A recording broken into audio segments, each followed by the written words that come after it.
For other of you guys, in building out your own identity graphs and working with and recognizing that others are stitching it together with their either first-party data or their own through third, give us a little sense on the roadmaps of what's coming in terms of bridging today's probabilistic world with tomorrow's deterministic. I mean, that is not an easy organization. Neither organization is easy to turn in that ship. Not everyone is clamoring for that yet right now. So what's the reality of are you able to handle both and build for each and recognizing that this is going to be a shared ecosystem and not maybe just one place going forward or two places for measurement?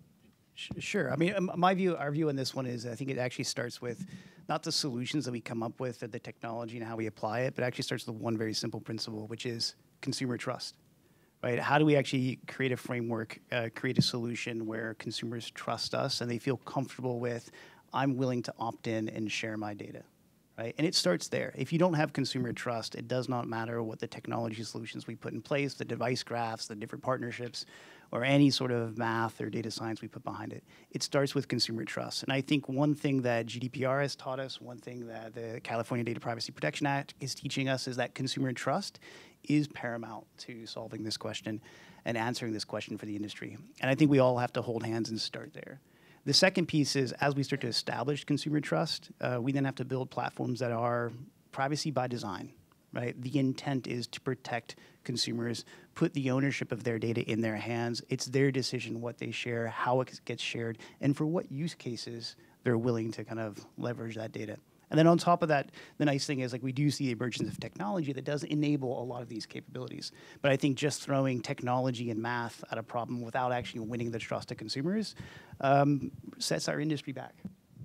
Carol, you wouldn't disagree with any of that? No, agree 100%. And I think that what we kind of have to look to in terms of consumer trust, then we also have to get the industry to agree. And I think that's one of the things that Comscore is trying to do, is to provide for the collective of the MVPDs that we work with, to provide that collective of one source standing behind. We have a pedigree of 20 years in the digital industry working with data, so we really understand that privacy aspect, and we can actually uphold that. We don't work with personally identifiable data, so I think that when we take this data in, we kind of collect it and we can bring it back, we also have to have measurement. We have to provide that decoder ring, if you will, from moving from kind of the traditional audience or the traditional ratings and points and moving into audiences. We have to help that conversion for all the ecosystem to go through, and it's the identity graph that helps that, or the panels that help do that.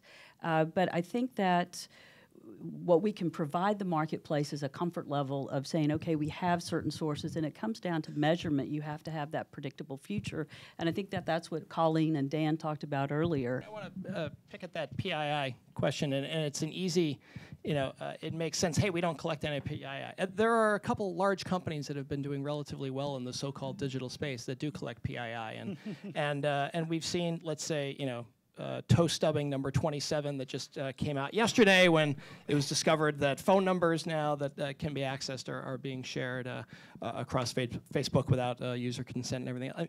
It seems like, yeah, maybe it's there's going to be, the bucket's going to get filled and tip over, and there's going to be this tipping point there with regulation or elsewhere. But it seems like advertisers and enough consumers have been okay enough with the value prop to be fine with sharing quite a bit there. And then there's this other universe where, oh my God, how dare you? Wait, you know my credit card because you have set-top box?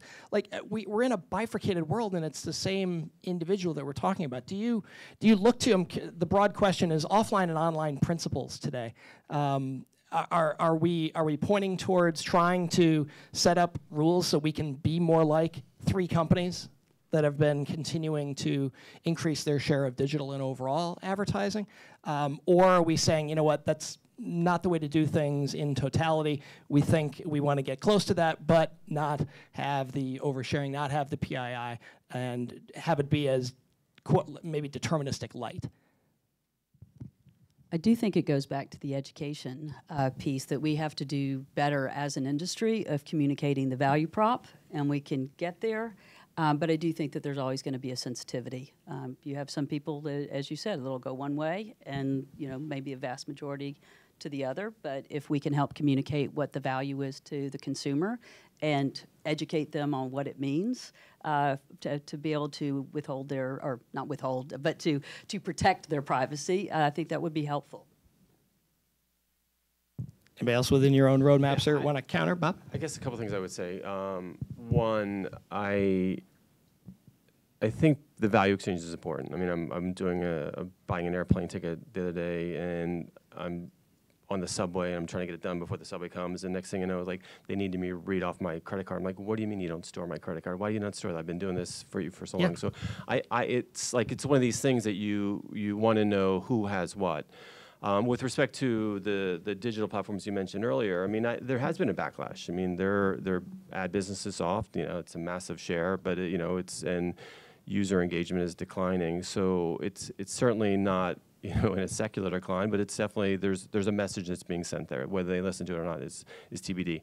I think the one thing I do want to mention from our perspective, I think one of the issues that we're looking at is, I don't want to be single-threaded through one ID graph. I think that's dangerous, because then that's too much information, it's too much relying on one company.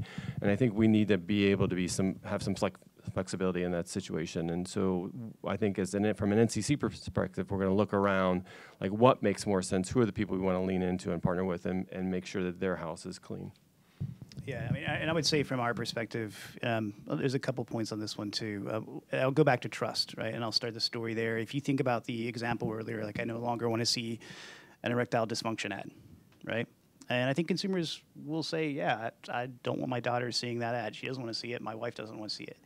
And if, as a consumer, if you want to trust and have a better curated experience with the content and the ads that you're exposed to, you have to start with one truth, right? Which is, number one, when I see an ad, I have to know that it's my daughter versus Matt, right? What's the biggest differentiation between me and my daughter? I'm a male, she's a female, right?